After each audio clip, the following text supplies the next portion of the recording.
Chef Joe Youkhan here with Western Hospitality. Today I'm going to share with you one of my favorite dishes. It's from Greece. It's called a moussaka. It's basically like a Greek lasagna. We're going to layer potatoes and eggplant, this wonderful rich beef sauce, and we're going to top the whole thing with bechamel and some cheese and bake it off in the oven. It's going to be absolutely amazing. We're going to get right into it. So we're going to start to pan fry some potatoes. I got some Yukon Golds here. I washed them and scrubbed them. I'm gonna leave the skin on instead of peeling them, but you can feel free to peel them as well. I'm just gonna cut these thin. We're gonna put this on the bottom of the casserole so that way it soaks up all those flavors as it bakes.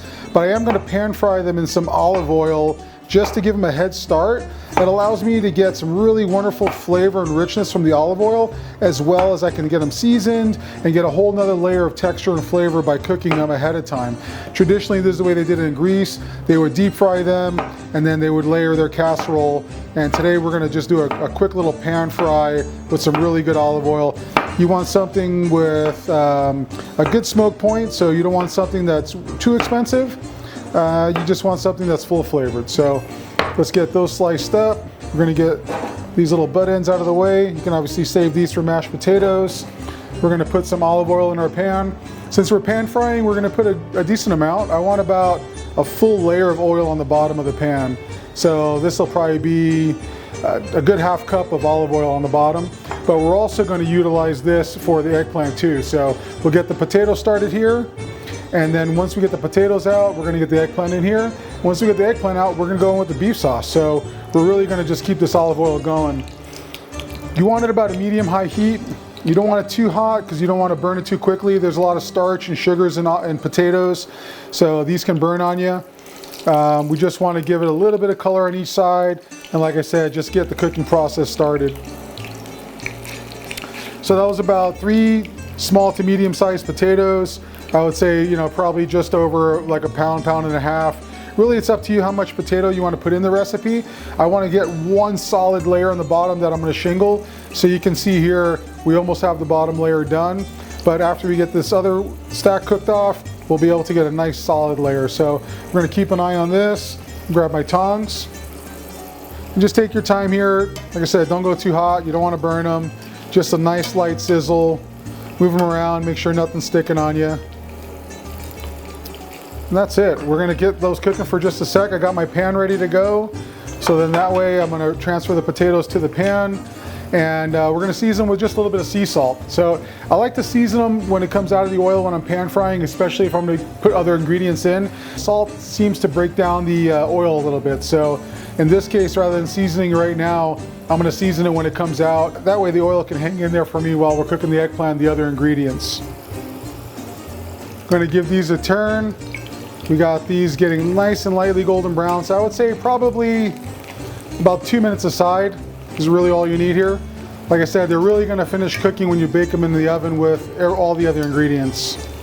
That's when they're gonna get really soft and tender and delicious. All right, these are looking pretty good now. We're gonna go and take them out. Now you can use Yukon Gold potatoes, you can use russet potatoes. Really any potato would work amazingly well here. I like something with like a medium starch that still has a lot of flavor, like a Yukon. Russets are really starchy, they work perfect.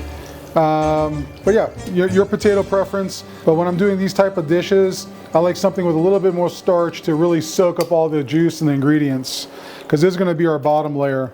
All right, just gonna stack those up like poker chips. We'll get the rest going. Always remember to put in the ingredients away from you. Potatoes have a lot of inherent water and moisture, so these will splatter on you.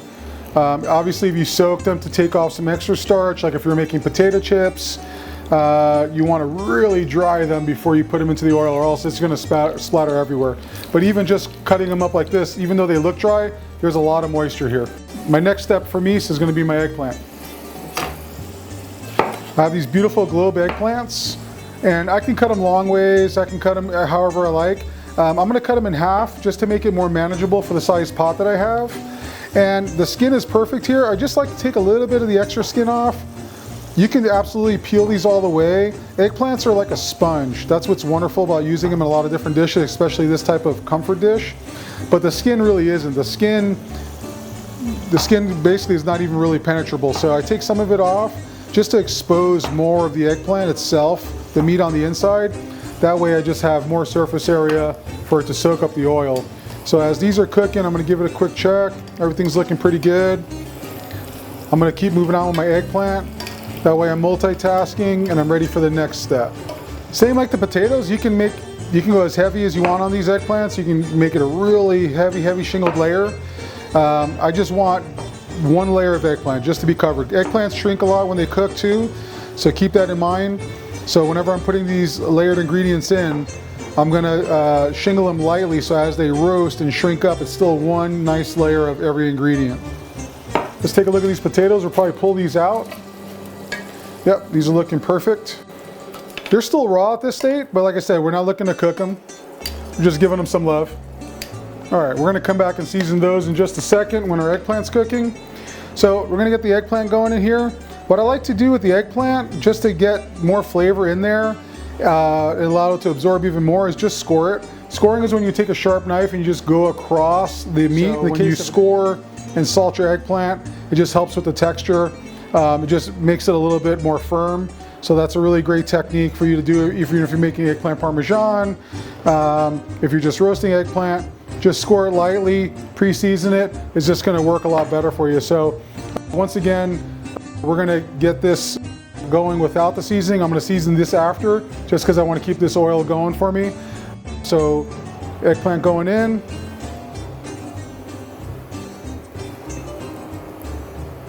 And you're gonna see these things are like a sponge, like quite literally. It's gonna soak up all that oil, but I wanted to. Yeah, and that's the reason why I did the potatoes first, is because it's gonna soak up the wonderful flavor of the potato in that olive oil. And since we're using a really good olive oil here, and we didn't go too high heat where it breaks down, you're gonna see that it's gonna suck up all that flavor, and it's just gonna be like this unctuous, beautiful flavor inside the dish. Besides the eggplant flavor, we're gonna have the olive oil in there too. So as that's cooking, we'll probably add a little bit more oil here in a second. I'm gonna go back and score these guys. It looks like we got enough eggplant here with these two large ones. Every eggplant's gonna be a different size. So if you have giant eggplant, you might only just use one. If you have tiny little eggplant, or if you're using like Japanese eggplant, they're a little bit skinnier, you might use 4 or 5. Here it looks like this size eggplant, I'm probably gonna use a couple.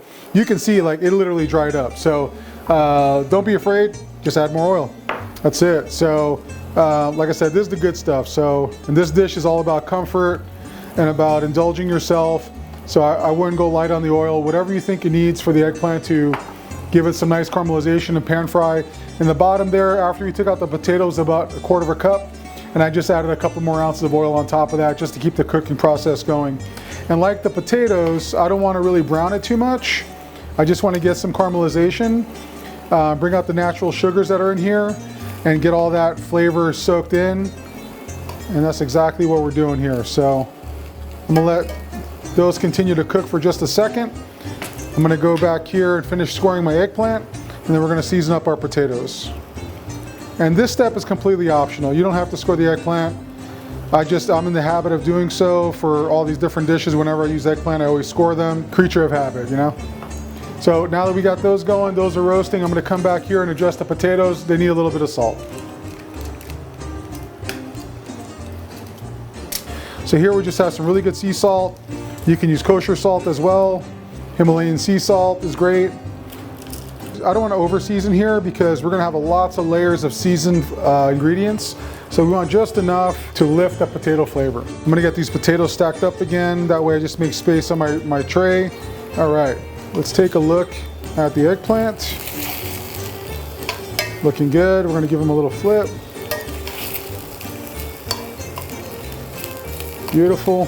Our little sponges are sponging up everything. Now we're starting to get like little caramelized bits on the bottom of the pan, you'll see there.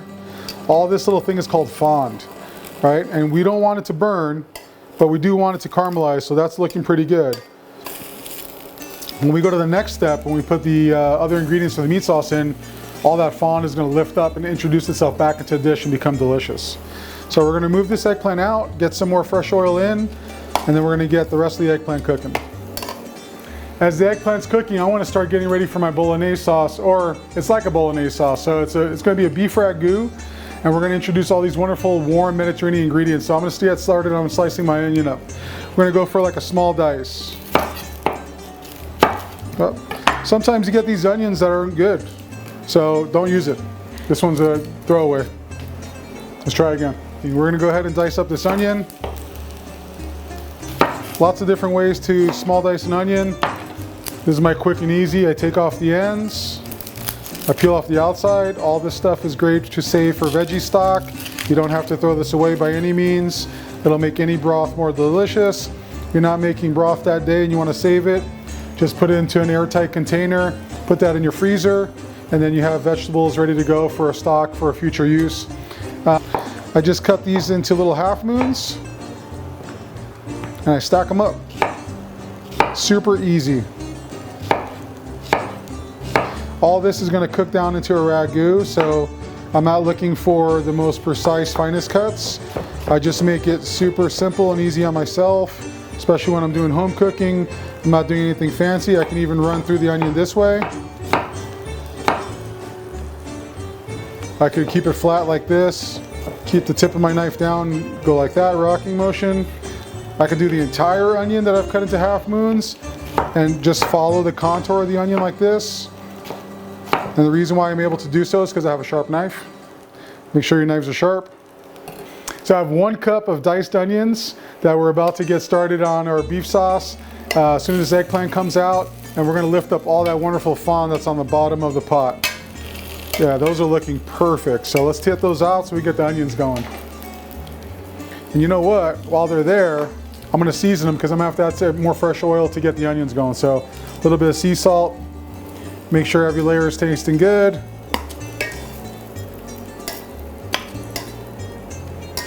Perfect. Oh yeah. Just want to smell the eggplant kind of coming to life. Still raw, still going to cook it, but we're just giving it a little head start. Perfect. All right, eggplant done, potatoes done, onions going in. Some more fresh olive oil.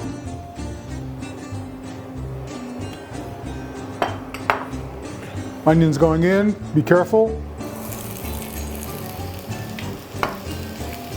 You can use a bench scraper, you can use your knife if you're comfortable doing so.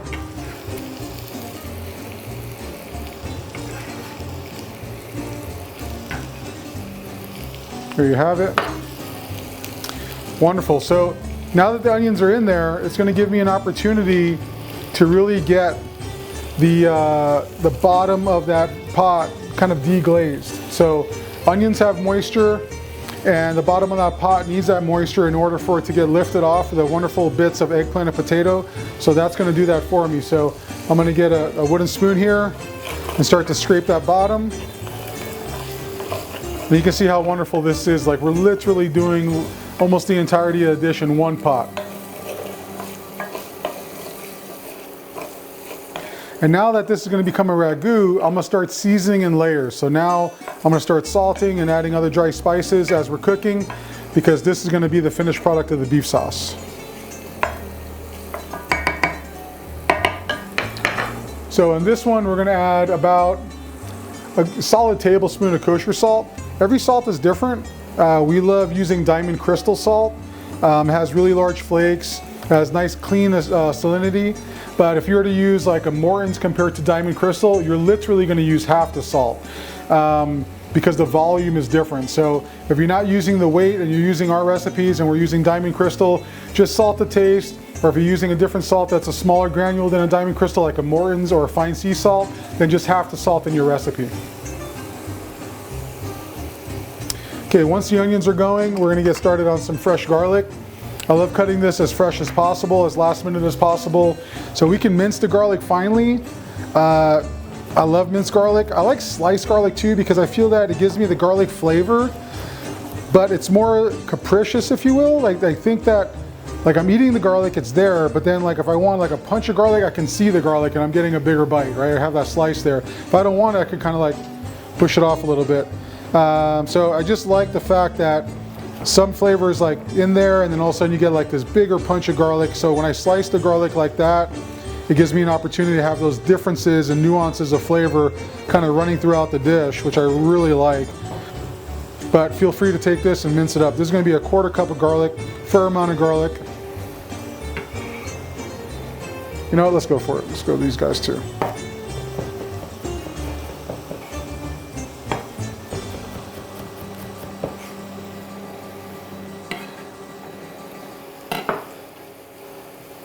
All right. Once again, all these little ends that are like not so pretty, they're still delicious. So you can save these for stock. Like I mentioned, you can link to our chicken stock video. We have a wonderful chicken stock video. Instead of throwing these away, you can save these and you can use that in that stock. We're gonna turn this up just a bit now. We're rocking and rolling now.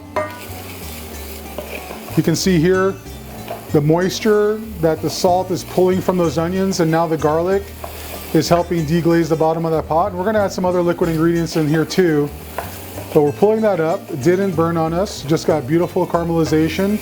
And now we're lifting it off, scraping it a bit, so we're still good. Like I said, if we went too far, if it went a little too dark on you, don't worry. If nothing burned, just take it out, start with a new pan, fresh oil, and just keep going.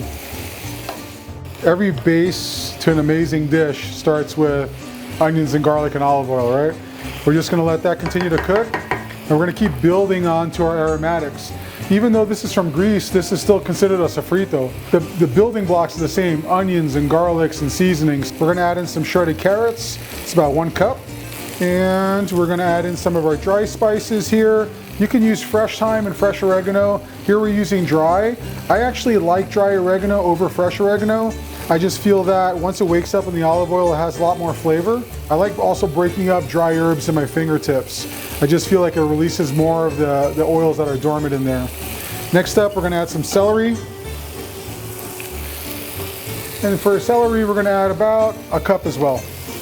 This, you can slice it, you can dice it, however you like. We're just gonna do a thin slice. So earlier I put in about 1/2 tablespoon of the salt. It's a 1 tablespoon for this entire recipe. I like layering the salt as I put ingredients in because it's gonna kind of bring out the natural moisture and break down the cell walls of the carrots and the celery now. So it's really gonna lend itself to a dish that much better, and it's gonna start to reduce and release all that fond. As you see here, the water's coming out. You see the extra steam. You see the moisture, and you can see now the bottom of this pot's nice and clean. And all that fond is now into the dish, and that caramelization and that action of it re-releasing back in just builds all those layers of flavor. It's the difference between if we just put everything in there and brought it to a boil and cooked it. It wouldn't taste nearly the same as if we went through these layers of flavors and caramelization to get to that end result. It'd be 2 hugely departed dishes, even though it's the same ingredients and even though it's cooked through. So this technique of adding ingredients in stages, seasoning in layers, caramelizing and coaxing all the flavors out of every ingredient makes a huge difference in the final product. We're gonna add some more of the spices that are really gonna make this dish something special. So one of the main ingredients in this dish is cinnamon, believe it or not. So cinnamon works amazingly well with beef. And we're gonna put you can put as little or as much as you like. You can make it as cinnamony as you want. But we're gonna put in about 1/4 teaspoon. Maybe a little bit more than 1/4 teaspoon. I like cinnamon. Next up, we're gonna put in a pinch of nutmeg. All these warm spices just work amazing with beef, especially when you're making like a bechamel and potatoes. These are just some really great flavors. Good heavy pinch of nutmeg. And lastly, allspice. Another great ingredient with beef. Also lamb. And you can substitute lamb here for sure. Half beef, half lamb, all beef. Either one's gonna work amazingly well with a moussaka. Now we're gonna add in some Aleppo. This is gonna give it some heat, but it's gonna be a bright, wonderful heat. This is also gonna be a heavy pinch. Let me give this a quick stir. It's getting a little dark on the bottom here, so I'm gonna turn down the flame. If it gets a little bit too far on you and it has not gone too far, just don't be afraid, just deglaze. We're gonna be adding some chicken stock in just a second, so I'm gonna add some right now just to take some of that fond off, and that way I can keep cooking. Spices will have a tendency to stick on you, so you wanna be careful. You wanna make sure there's enough oil and moisture in the pan, and if there's not, just take a moment, add some moisture to it. It could be the chicken stock from the recipe, or you can add some water. So we just added the Aleppo, now we're gonna add a couple of bay leaves. Wonderful background note whenever you're making long stewed braised dishes. Some black pepper, This is also going to be a heavy pinch, about a 1/4 teaspoon. You can go as heavy or as light as you like on that. And then we're going to add some moisture here. I always look for areas and ways to add more umami to the dish, which basically is just a savory flavor. So there's a lot of different ways of getting savory flavor, from aged cheeses, from tomatoes, from mushrooms, from fermented products, soy sauce, Worcestershire. All these things have these really wonderful savory notes that, especially when you're making something with beef, just makes it amplified. It makes it more savory, makes it more delicious. So we have all these wonderful dry spices. They're now blooming in here. I can smell them really coming to life. So now as that's working, I'm gonna add some of those umami bombs here. So we have some tomato paste and some tomato puree. This is going in. The tomato paste about a tablespoon and the tomato puree about a 1/2 cup. I just combined those. I'm gonna add it too. We're gonna add Worcestershire sauce, soy sauce. Soy sauce is not just for Asian cuisine, although I've heard that some of the origins of this dish has come from Asia. So I can see it tying in where we use that as a flavor boost. But I just love using soy sauce in general. Whenever I'm doing something with beef or I want a different layer of salt without adding salt, I love going for soy sauce. And then lastly, some chicken stock, about a cup of chicken stock. So we're gonna turn the heat up here. We're gonna let everything come together. So now that we have all these wonderful aromatics simmering away, we're gonna go to the star, the beef. So we have here 80-20 ground beef, and we're gonna let it cook inside here with all these wonderful ingredients. Once we get all this beef incorporated, we're gonna simmer it for about 30 minutes. We just want it to become like a meat sauce, like a bolognese, if you will. The only difference between like this and other types of meat sauces that you're used to is going to be like those different spices, nutmeg, allspice, cinnamon. That's really where their departure is. Otherwise, everything's really similar to making a meat sauce for your spaghetti, if you will. While this is simmering away, I'm going to add some fresh herbs. We already have dried oregano in there. I have the thyme in there. I'm going to add some fresh parsley too. I love putting herbs in the beginning and the end. So you have the fresh herbs that cook in there. They become muted, but cooked herb flavor will run through that dish. So we have like kind of like the lower note and the bright note. I love it. All right, so we have our Italian parsley in there. We're going to continue to brown our meat. All right, so most important thing is taste your food, right? So we season the layers. We take all this time to develop flavor. This is going to be the heart and soul of the dish, right? It's going to be the kind of the center of the plate of it. So we want to taste it, make sure all the seasoning's there. We can adjust as we need to. That's another reason why I wanted to like really cook off the meat before I let it simmer away, because once we get past this stage, all the flavors are going to really incorporate. So now I can give it a taste. The salt is perfect. All the spices are perfect. Everything is just singing, right? So right now it just needs time to just all come together. I'm going to show you how to make a traditional bechamel. It's an integral part of our moussaka that we're making today, but this is going to go amazingly well whenever you're making like mac and cheese, any kind of cream sauce. This is also called a mother sauce, which is basically a foundational sauce that you can make all kinds of different things from. Alfredo, you can make a Mornay. It's basically just a roux, thickened milk, and you can add whatever seasonings you want with it. So it's really simple. So whenever you make a roux, you're gonna go half fat, half flour. Here we're using 1/2 cup of whole butter, unsalted. And the reason why we're using unsalted is like we like to control the amount of salt that's going into a dish. And here we're gonna use a whisk, because as I add the flour, I wanna get the lumps out, okay? So this goes in. You don't really want it to brown. If it's getting too dark on you, just kind of take it off the heat for a second, like I'm doing here, or lower the heat. You just want it to get the butter melted. Brown butter tastes delicious. You can do it brown as well, especially if you're making like a roux for like a gumbo, where you're gonna really cook it brown. But this bechamel is gonna be more pale or white, so we're not gonna brown the butter. We're gonna add the flour in, 1/2 cup. Now this doesn't even have to be butter. You can do a roux with olive oil or duck fat or beef fat.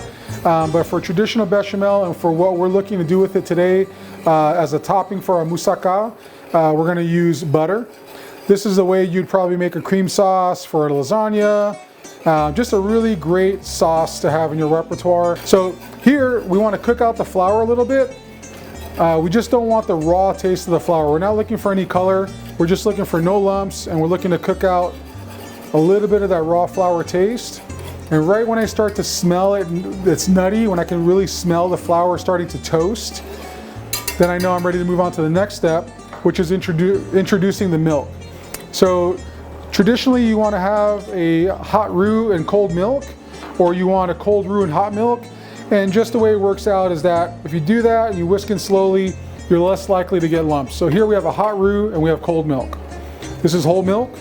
Just pour slowly. I like to add it into increments and bring each increment just to a simmer.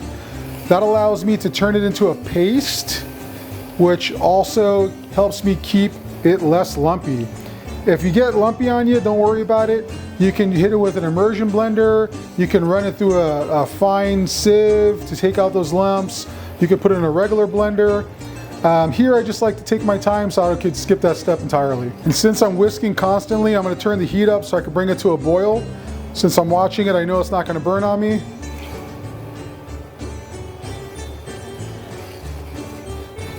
And each addition, as it turns into a paste, I'm going to add more milk.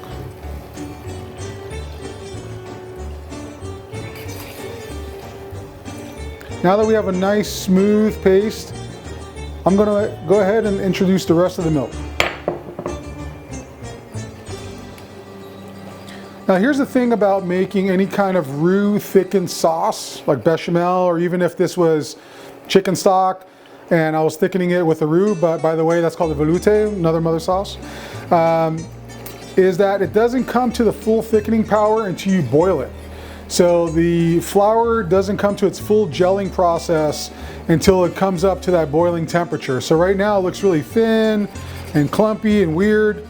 As you whisk in the flour and you get the clumps out, and as this temperature rises and comes to a boil, you'll see this go from the viscosity of milk to the viscosity of like a pancake batter or a thick heavy cream.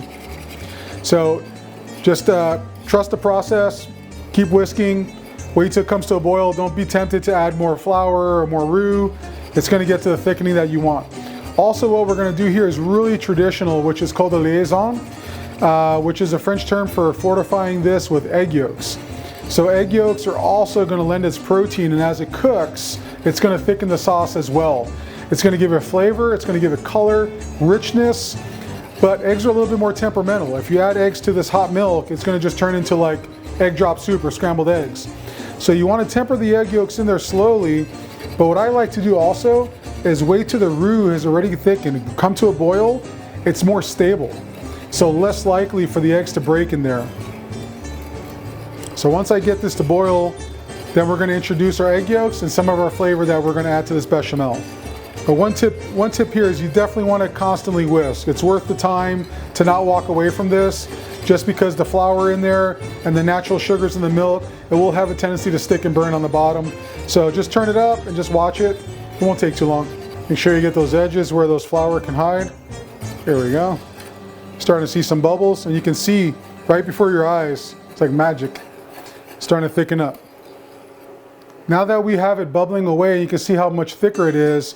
We're going to let it just simmer for just another 30 seconds to really have a chance for all that flour to have a chance to come up to a boil. Keep whisking it. You can see how much thicker it's getting by the second.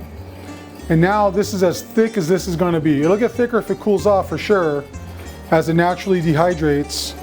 But this is going to be the thickness of your sauce. So at this point, if you wanted it looser, you'd add more milk. If you wanted it thicker, you can make some more roux and add it to it and keep cooking it. But this is exactly what we want. So we're going to turn off the heat and we're going to add the rest of our ingredients.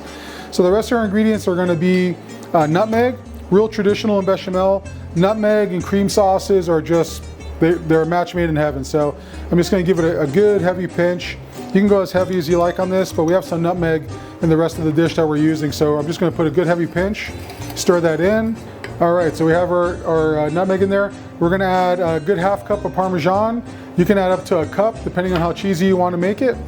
But technically right now you have Alfredo sauce. Parmesan, nutmeg, roux thickened milk. Add this to some linguine, some grilled chicken, you're good. All right, our last step is gonna be the egg yolks, so the fortification of it with these egg yolks. It's a good idea to put a little bit of hot liquid in here and whisk it up, or if you're gonna whisk really quickly and go one at a time, you can do that as well. So we're just gonna let one egg drop in, and then I'm gonna break it up and then just whisk it really quickly. And like I said, with it being roux thickened and the cheese in there, everything's a little bit more stable now, so less likely it's gonna turn into scrambled eggs. But I can't just let it plop in there and sit there for any time or else it'll cook. So once it gets in there, dropping two in there is fine as well. You just gotta whisk quicker. You can see it now thickening up even further as the heat of this bechamel is cooking those egg yolks. At this point, you don't want to bring it back to a boil. You just want the eggs to kind of cook in that residual heat. And this is going to go on top of our dish and bake in the oven as well. So we'll definitely have a chance to get those eggs cooked all the way through.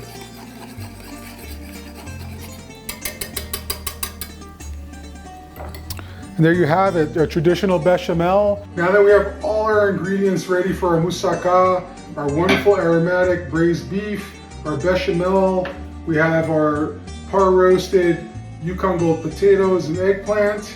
Now it's time to simply build the moussaka and bake it off, just like a lasagna. So I like to start with the potatoes on the bottom layer because the potatoes will soak up all those meat juices and make it even more flavorful. I know there's a fair amount of olive oil already on them, but just to be safe, I don't want it to stick. I'm gonna add another couple tablespoons of olive oil just to the bottom of this pan and then coat the inside of it. So then that way we're definitely not gonna have anything sticking. So we're gonna get this all the way around the edges and all up the sides here and on the bottom. And then we're gonna layer our potatoes right inside. Now at this point, you know, just one solid layer is all you're looking for. If you have some gaps, don't worry about it. It's all gonna bake off together. The meat will kind of fall into those gaps.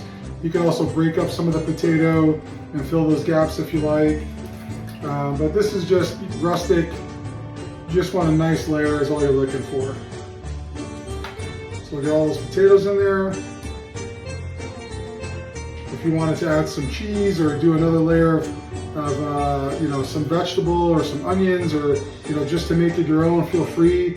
You know, you can just go ahead and start adding layer upon layer of all different things that you enjoy eating with potatoes, eggplant, and beef. Here we're going to keep it fairly traditional, like they did in Greece. So we have our layer of potatoes. Just going to smush that down a bit. Then we're going to add our beef.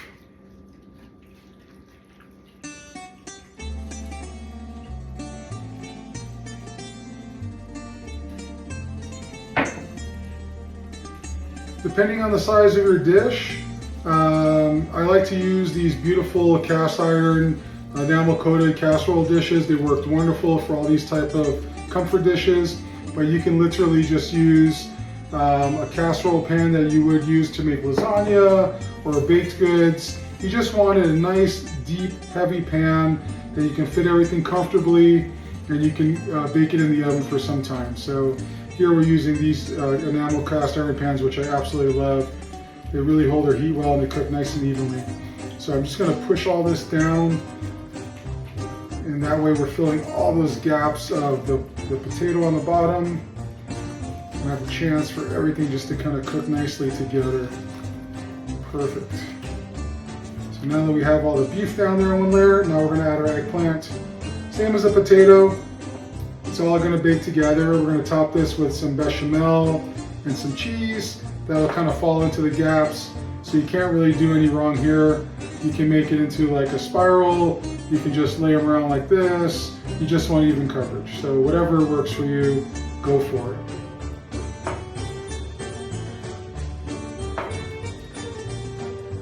Alright, so we have a nice layer there. I'm gonna push it all down, make some room for the bechamel. Now, our last layer is our bechamel sauce that we made that's fortified with the egg yolks. We're just gonna get this all on top. So the recipe that we made, depending on the size of your pan, you can use the entire recipe of the bechamel, or you can use half of it here. I'm just gonna trim it down just a little bit to fit the vessel that I'm using. And it also depends on how much cream sauce that you want. So here, I'm using about 4 cups of the prepared bechamel, but if you like more, then feel free to use all 8 cups of the bechamel that you prepared. It'll just make it that much more rich and delicious. Lastly is our Parmesan. Now I like to go a little heavy on cheese. I love cheese. So we're going to get a nice layer of the Parm.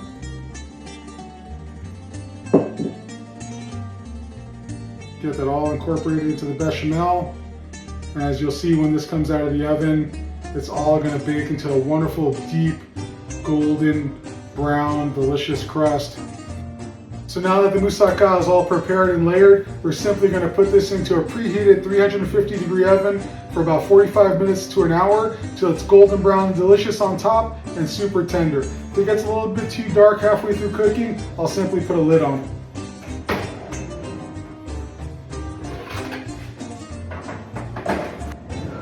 All right, see you in 45 minutes. Moussaka just came out of the oven. It looks amazing. I like to finish this just with a little bit of fresh parsley. You know, I think that the fresh herbs always lift things. It obviously is gonna make it beautiful. So I like to chop up the herbs last minute. I'm just gonna put probably about 2 tablespoons worth of fresh parsley right on top. You could put some oregano as well. I love Italian parsley. Beautiful, fresh, delicious. And we have all this beautiful melted cheese on top. I'm just gonna put just a dusting as well. And there you have it. This wonderful comfort classic moussaka straight from Greece. Just gonna get right into it. The bechamel just kind of sets up because we have those egg yolks in there. And we made it a little bit thicker with the roux. That helps. And then we have the potatoes on the bottom. We want to make sure we get all the way to the bottom, kind of do that beautiful eggplant that we roasted. I'm gonna pour myself a nice portion here. Oh yeah, beautiful, look at that. This looks epic. Man. Comfort food from Greece. Doesn't get any better really. Definitely need to try this recipe. If you'd like to see more of these comfort classics, subscribe to our channel. And please leave a comment below. Let us know how it worked out for you. I think you're going to absolutely love it. Oh, you want a side shot?